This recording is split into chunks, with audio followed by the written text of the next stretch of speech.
எங்க அப்பா வந்து உன்கிட்ட எனக்கு கல்யாணம் சொல்லி சொன்னாங்கல்ல. அப்ப நீ என்ன சொல்லியிருக்க? என்ன சொல்லணும் உனக்கு? அப்படின்னு சொல்லி அவன் கேட்பான். எனக்கு வந்து வாணிஜ விட்டுக் குடுக்க முடியாதுன்னு நீ சொல்லியிருக்கலாம்ல அப்படின்னு சொன்னோனே, ஏய் லூசா நீ கல்யாணம் நீ தானே விரும்பி முடிக்க போறேன்னு சொல்லியிருக்க. அப்ப அவர்ட்ட என்ன பேசணும்னு நீ நினைக்கிற? அப்படின்னு சொல்லி அவன் கேட்பான். என்னால வந்து விட்டுக் குடுக்க முடியாதுன்னு சொல்லியிருக்கணும்ல அப்படின்னு சொல்லி சொல்லுவான். உனக்கு கொஞ்சம் கூட கூரே கிடையாதா? கல்யாணம் முடிக்க போறேன். நான் வந்து என்கிட்ட வேற சொல்லிட்டு போயிட்டேன். நான் வந்து வேற பையனை தான் கல்யாணம் முடிக்க போறேன் அப்படின்னு. அப்புறம் நான் எதுக்கு சொல்லணும் அப்படின்னு சொல்லும்போது, நீ சொல்லியிருக்கணும் பாண்டி. என்னை விட்டுக் குடுக்க முடியாது. எனக்கு வந்து வாணிஜ தான் வேணும்னு சொல்லியிருக்கணும் அப்படின்னு சொல்லிட்டு அவ சொல்லிட்டு இருப்பா. வானதி வந்து சொல்லுவா, நான் எவ்வளவுதான் சண்டை போட்டாலும் நீ வந்து என்கிட்ட ஒரு கால் அல்லது ஒரு மெசேஜ் ஏதாவது ஒண்ணு பண்ணியிருக்கணும்லன்னு அவன் வந்து கம்பி எடுத்துட்டு அப்படியே அடிக்க போவான். கொஞ்சமாவது அறிவு இருக்கா? நானும் உனக்காக பேசணும் அப்படின்னு சொல்லிட்டு எத்தனை முறை ட்ரை பண்ணா எல்லா இடத்துலையும் பிளாக் பண்ணிட்டு இப்ப கால் பண்ணலன்னு சொல்லிட்டு இருக்கியா அப்படின்னு சொன்ன உடனே அதுக்கப்புறம் அவன் சொல்லுவா, அட்லீஸ்ட் என்னை பார்க்கறதுக்காவது நீ வந்திருக்கலாம்ல அப்படின்னு சொல்லி கேட்பா. உடனே அவன் சொல்லுவான், உனக்கு சின்ன சின்ன பிரச்சனைக்கெல்லாம் வந்து நீ வந்து என்னை விட்டுட்டு போவ, பிரேக்கப்பும் எதையாவது ஒன்று சொல்லுவேன், அதுக்காக உன் பின்னாடி நான் வந்து கெஞ்சிக்கிட்டு இருக்கணுமா அப்படின்னு சொல்லிட்டு இருக்கும்போது வானதி சொல்லுவா, எனக்கு நீ தான் வேணும் பாண்டி, தயவு செய்து எங்கள் வீட்டில் வந்து சொல்லி எனக்கு அந்த கல்யாணத்தில் இஷ்டமே கிடையாது, நீ எங்கள் அப்பா கிட்ட வந்து பேசு அப்படி இப்படின்பா.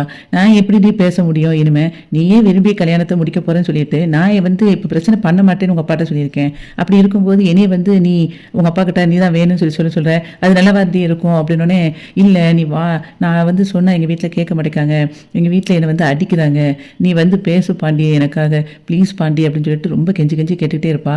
அதுக்கப்புறம் அவன் கையை பிடிச்சி இழுத்துட்டு அப்படியே போயிட்டே இருப்பா. அப்புறம் ரோட்டில் அப்புறம் சொல்லுவா, நீ எனக்காக தயவு செய்து பேசு, எங்கள் அம்மா கிட்ட எங்கள் அப்பா கிட்டையும் இந்த கல்யாணம் வேண்டான்னு சொல்லு, நான் தான் சின்ன பொண்ணு தானே, எனக்காக வந்து நீ பேசு அப்படின்னு சொல்லிட்டு ரொம்ப ஃபீல் பண்ணி சொல்லிட்டு இருப்பான். எனக்கு என்ன பண்ணனே தெரியாது. வானதி வந்து பாண்டி கையை பிடிச்சிட்டு அப்படியே ரோட்டில் நின்றுட்டு பேசிகிட்டே இருக்கும்போது வானதியோட மாமாவும் அத்தையும் பார்த்துருவாங்க.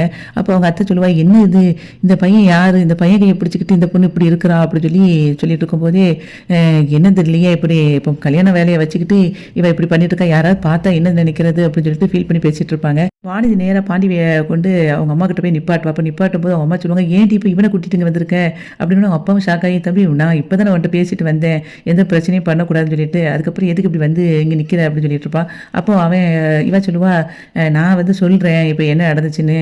அவங்க அப்பா வந்து சொல்லுவார், ஏன் தம்பி பிரச்சனை பண்ண மாட்டேன்னு சொல்லிட்டு நீ எப்படி வந்து நிற்கிற அப்படின்னு சொல்லிட்டு சொல்லிட்டு இருப்பாரு.